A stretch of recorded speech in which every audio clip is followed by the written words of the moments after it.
Hello students, welcome to math classes. In this video, we solve question 3 of exercise 1.3 chapter 1 real numbers for standard 10. तो question 3 is prove that the following are irrational. तो हमें यहाँ पे 3 question दिए गए हैं, हमें सबको क्या प्रूव करना है? irrational प्रूव करना है. तो सपोज फर्स्ट स्टार्ट करते हैं कि 1/√2. तो इसको हमें क्या करना है? irrational प्रूव करना है. तो पहले हम क्या करेंगे? let √2 1/√2 is a rational. तो हम क्या मान लेंगे? पहले रेशनल मान लेंगे.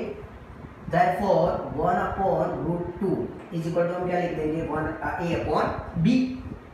क्योंकि रेशनल है तो उसको हम p/q के फॉर्म में लिख पाएंगे. where यहाँ पे लिख देंगे where a and b are co-prime and b does not equal to 0. तो आगे क्या हो जाएगा? स्क्वायर कर देते हैं दोनों का. दोनों साइड पे क्या कर देंगे? स्क्वायर. या तो हम वैल्यू फाइंड आउट कर लेंगे तो क्रॉस मल्टीप्लिकेशन कर देंगे तो b बन जाएगा b और ये √2 a हो जाएगा. तो यहाँ पे क्या चला जाएगा? दोनों साइड पे स्क्वायर कर देते हैं. Squaring both the side, squaring both the side. तो क्या हो जाएगा? b square is equal to √2 का स्क्वायर कितना हो जाएगा? 2 और a का square a square.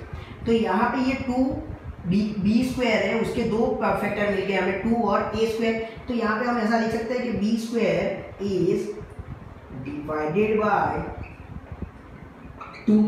b square किससे डिवाइडेड हो जाएगा? 2 से डिवाइड हो जाएगा. अगर b स्क्वायर 2 से डिवाइड हो रहा है इसका मतलब क्या है कि b is also divided by 2. b क्या हो जाएगा? 2 से डिवाइड हो जाएगा. तो b को 2 से डिवाइड करने से हमें आंसर क्या मिल रहा है? सपोज के b को 2 से डिवाइड करने के लिए आंसर मिल रहा है c. तो यहाँ पे सपोज ये आंसर कैसा है? तो यहाँ पे b/2 मतलब b को 2 से डिवाइड कर रहे हैं तो हमें आंसर क्या मिल रहा है? c मिल रहा है. लेकिन ये यहाँ पे डिवाइड है तो यहाँ पे मैं क्या लिख सकता हूँ? मल्टीप्लाई लिख सकता हूँ. और वहाँ पे लिखना पड़ेगा कि c is some integers. c is some integers. तो ये हमारा हो जाएगा. तो वापस से यहाँ पे हम कर लेते हैं squaring both the side, squaring both the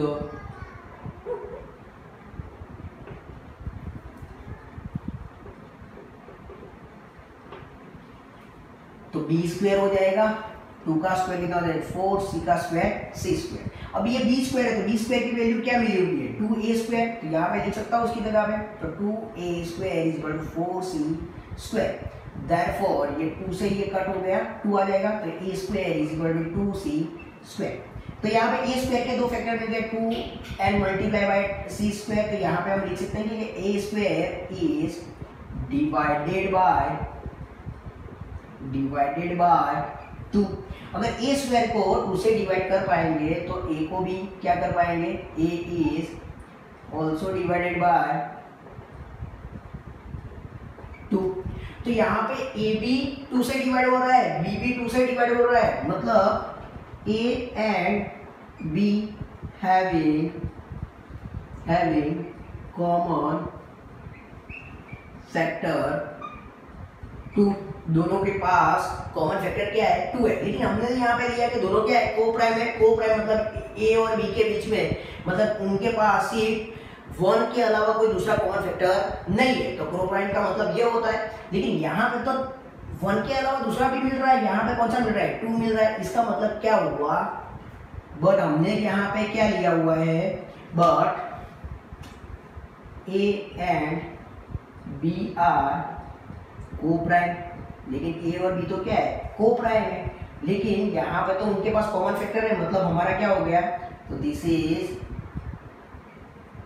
contradiction हो गया. ये क्या हो गया? कॉन्ट्राडिक्शन हो गया. तो हमने जो सोचा था वो तो गलत हो गया. Therefore our assumption is wrong. Therefore जो मैं सोचा था कि 1/√2 इज अ रेशनल, लेकिन यहाँ पे तो क्या हो गया? इरेशनल प्रूव हो गया. 1/√2 is a इरेशनल। तो इस तरह से हमारा फर्स्ट क्वेश्चन हो जाएगा कि 1/√2 इज अ इरेशनल। उसी तरह से सेकंड क्वेश्चन जो हमें दिया गया है, सेकंड हमें दिया गया है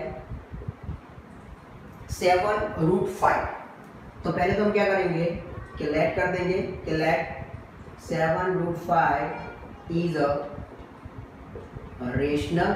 इसको हम रेशनल मान लेंगे। अगर रेशनल है तो इसको p/q के फॉर्म में लिख पाएंगे और यहाँ पे लिख देंगे a and b are co-prime and b does not equal to 0। उसके बाद क्या करेंगे, ये जो डिवाइड में है यहाँ पे सॉरी मल्टीप्लाई में है तो यहाँ पे डिवाइड में हो जाएगा तो √5 इज इक्वल टू 8/7 भी हो जाएगा। ओके, तो यहाँ पे हमने प्रीवियस क्वेश्चन के अंदर √5 को क्या कर दिया था, इरेशनल प्रूव कर दिया था।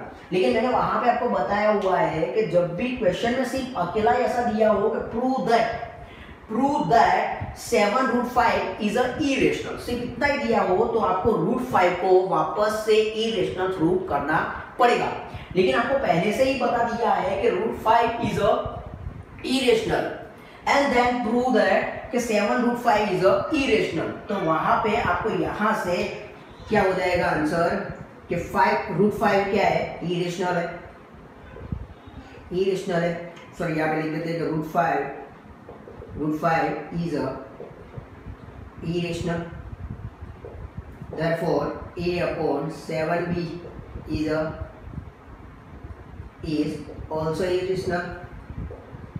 क्योंकि अगर ये इरेशनल है, अगर ये पोर्शन इरेशनल है तो ये भी क्या हो जाएगा, इरेशनल ही हो जाएगा। अगर ये पूरा इरेशनल हो गया इसका मतलब कि 7√5 is a irrational, therefore 7√5 is a irrational. तो ये क्या हो जाएगा, इरेशनल हो जाएगा। तो जब √5 हमें इरेशनल दिया हो तो इतनी प्रोसेस करके हमारा क्वेश्चन खत्म हो जाएगा।